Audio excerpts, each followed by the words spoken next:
উঠতি ছাড়ো, তুমি উঠতি ছাড়ো,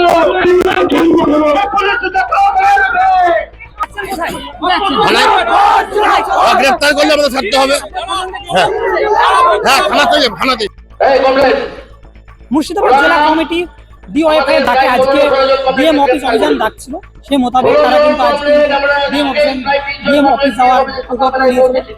বিভিন্ন দাবিতে ডিওয়াইএফআই এর ডিএম অফিস অভিযান বহরমপুরে। বৃহস্পতিবার দুপুরে ডিওয়াইএফআই এর নেতাকর্মীরা আবাস যোজনায় দুর্নীতির স্বচ্ছ তালিকা প্রকাশ, শিক্ষা থেকে স্বাস্থ্য দুর্নীতির মাথাদের গ্রেপ্তার করে শাস্তির দাবি, পরিযায়ী শ্রমিকদের জেলায় 100 দিনের কাজের দাবি, টোটো চালকদের ওপর পুলিশি নির্যাতন বন্ধ করা এবং সব সরকারি দপ্তরের শূন্য পদে স্বচ্ছ নিয়োগের দাবিতে বহরমপুর জেলা অফিস থেকে ডিএম অফিস অভিযান করার উদ্দেশ্যে মিছিল বের করে।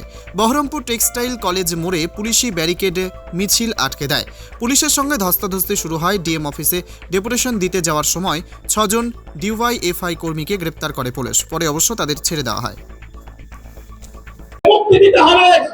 পুলিশের প্রয়োজনায় তো পা দিচ্ছি না আমরা, পুলিশ অযথা আমাদের 16 জনকে গ্রেপ্তার করলো। আমরা বলছি অবিলম্বে মুক্তি দিতে হবে, 16 জন কর্মীকে গ্রেপ্তার করে মুক্তি দিতে হবে। আমাদের দাবি ছিল 100 দিনের কাজ চাই, আমাদের দাবি হচ্ছে কৃষকের ফসলের ন্যায্য মূল্য চাই, আমাদের দাবি হচ্ছে আইসিডি যে দুর্নীতি হয়েছে সেই দুর্নীতি তদন্ত চাই। এই দাবি আজকে ডিএম অভিযান ছিল। আমাদের কমরেডরা গ্রেপ্তার হলো, গ্রেপ্তার করলো পুলিশ। আমরা বলছি অবিলম্বে আমাদের কমরেড ছাড়তে হবে। প্রায় 16 জনকে।